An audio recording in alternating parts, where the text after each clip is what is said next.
बिस्मिल्लाहिर रहमानिर रहीम। हे समस्त जगतबासी, आज আমি শামীম আলী চিশতি আপনাদের সামনে যে আলোচনাটি নিয়ে হাজির হলাম সেই আলোচনাটি অবশ্যই খেয়াল করে শুনবেন। সেই আলোচনাটি হলো যে এই জগতের মানুষে দেখতেছে শুনতেছে দুইটি চক্ষু। আমাদের মধ্যে আল্লাহ দুইটি চক্ষু নামের টর্চ লাইট দিয়ে দিয়েছেন, রাত্রেও দেখা যায় দিনেও দেখা যায়। এখন এই দুইটি চক্ষু ছাড়াও আল্লাহ আরও দুইটি চক্ষু রেখেছে। এই দুইটি চক্ষু ছাড়াও আরও একটি চক্ষু রাখা হয়েছে। বাহ্যিক চর্মচোখে দুইটি চর্মচোখ আমরা দেখতেছি। মানুষের ভিতরে যে মানুষ আছে আত্মারূপে যিনি, তারও কিন্তু দুইটি চক্ষু আছে এবং তার যে দুইটি চক্ষু আছে এর মধ্যে দুইটি আছে দেহের আর দুইটি হলো আত্মার। তাহলে আত্মার চক্ষুই কি দিব্য চক্ষু? সম্পূর্ণ নয়। আর ফুল সম্পূর্ণ যদি যাই তাহলে সেই দিব্য চক্ষুটি আমরা আজ্ঞাচক্রে দেখতে পাই, যাকে আমাদের নাসিকার উপরে ভুরুর উপরে যাকে আজ্ঞাচক্র বলা হয়। আচ্ছা, সেখানে সেই দিব্য চক্ষু ফুটে ওঠে। তবে আজকের যে আলোচনাটি, যে একজন মানুষের দিব্য চক্ষু খুলতে হলে কি কি সাধনা করতে হবে, কি কি আইন মানতে হবে এবং কি কি করতে হবে, আজকের মূলত আলোচনায় হলো এটি। দেখেন, যদি আমরা চাই যে দিব্য চক্ষু খুলব, তাহলে কয়টা সাধনা লাগবে এবং সেই সাধনাগুলো মুর্শিদের কাছে নিয়ে তখন কোন কোনভাবে কোন নিয়মে এটা করতে হবে এবং সাধনার পাশাপাশি আপনার আমার চরিত্রটা কি হতে হবে। সাধনা করতেছে চরিত্র ঠিক নেই, মন ঠিক নেই, হবে না। সাধনার পাশাপাশি আমার চরিত্র ঠিক লাগবে। একটা চরিত্র, সমাজে চলতে গেলে একটা চরিত্রের প্রয়োজন হয়, এটা শরীয়তের চরিত্র। আরেকটা হলো হাকিকত ও মারেফাতের চরিত্র লাগবে। সেই চরিত্রটি হলো, দেখুন যে রেচক পুরক কুম্ভক এ তো আছেই। সবচেয়ে বড় মূলত বিষয় হলো আপনি যখন রাতের গভীরে সমস্ত কিছু যখন নীরব হয়ে গেছে, সেই নীরের দেশে রব আসে। আচ্ছা, সমস্ত কিছু যখন নীরব হয়ে গেল, তখনই কিন্তু কি করতে হবে? ধ্যানের দেশে ডুবতে হবে। আর এই ধ্যানের দেশে অনেকে আছে এমনি সেমনি চলছে, কোনো দিকে মন নেই, একটা কাজ করছে কোনো দিকে মন নেই, এক মনে কাজ করছে। কিন্তু যেই ধ্যানের দেশে যায় তখনই অনেক কিছু মনে পড়তে থাকে। এই জিনিসটা মনে আসে, ওই জিনিসটা মনে আসে, ব্যবসার কথা মনে আসে, বাড়ির কথা মনে আসে, গাড়ির কথা মনে আসে, নারীর কথা মনে আসে। কেন? ধ্যান করব আমি কার? রাসূলের ধ্যান, আল্লাহর ধ্যান, মুর্শিদের ধ্যান। আমি সেই ধ্যান করব। এখন সেই ধ্যান করতে গিয়ে দুনিয়ার অনেক কিছু এসে যায়। তাহলে আপনি কি ধ্যান করবেন? কাকে ধ্যান করবেন? আর যা কিছু সামনে এসে উপস্থিত হলো, সে তো সামনে দাঁড়িয়ে থাকে, সেগুলি দিকে মন গিয়ে থাকে। তাহলে আমি কার সাধনাটি করব? আচ্ছা, তাহলে প্রথমত মুর্শিদ ধরা থাকলে মুর্শিদের কাছে এই সাধনাগুলো নিয়ে নেবেন। যে ধ্যান সাধনা করার আগে কোন সাধনাগুলো করতে হবে।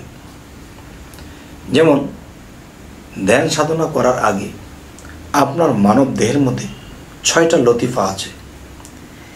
এই 6টা লতিফা কিন্তু আলোকিত হবে, আর সে জায়গায় অন্ধকার হয়ে আছে, আর সেই অন্ধকারের মধ্যে শয়তান বসে আছে।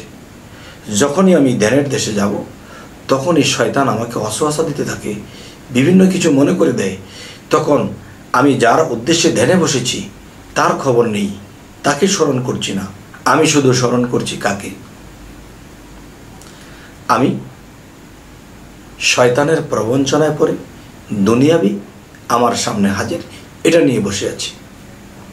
তখন আমি যে আল্লাহ ও রাসূলের ও মুর্শিদের ধ্যান করব আমার দ্বারা হচ্ছে না। তখনই কি করতে হবে? যে এই 6টা লতিফা ঘুরতে হবে, এবং কি করে ঘুরতে হবে এটা কিন্তু আপনার মুর্শিদ আপনাকে দেখিয়ে দেবে। আমি দেখিয়ে দিলে হবে না, আর আমি ইউটিউবের মধ্যে এগুলো দেখাতে যাব না। তো এখন বলতে পারেন দেখাতে পারবেন না, তো এই কথা বলেন কেন? দেখেন, পুঁজি থাকলে ব্যবসা হয়।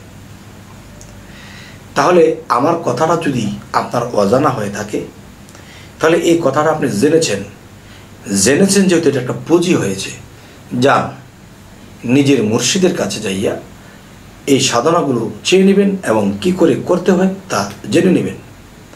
আমার কাছে যারা আসে, যারা আমাকে মানতেছে, আমি তাদেরকে দিচ্ছি। তবে ইউটিউবে এটি দেখানো আমার ঠিক হবে না, তবে যথেষ্টভাবে আমি আপনাদেরকে ইঙ্গিত করেছি যে 6 লতিফার ধারে ধারে শয়তান কেমন করে ঘুরে তারে যদি কেউ তাড়াতে পারে তাহলে সে কিন্তু ধ্যানের দেশে ডুবতে পারে। তাহলে ধ্যানের দেশে যদি ডুবতে হয় তাহলে 6 লতিফার মধ্যে আলোকিত সৃষ্টি করতে হবে। কালবের জিকিরটা করে নেবেন বেশ কিছুক্ষণ।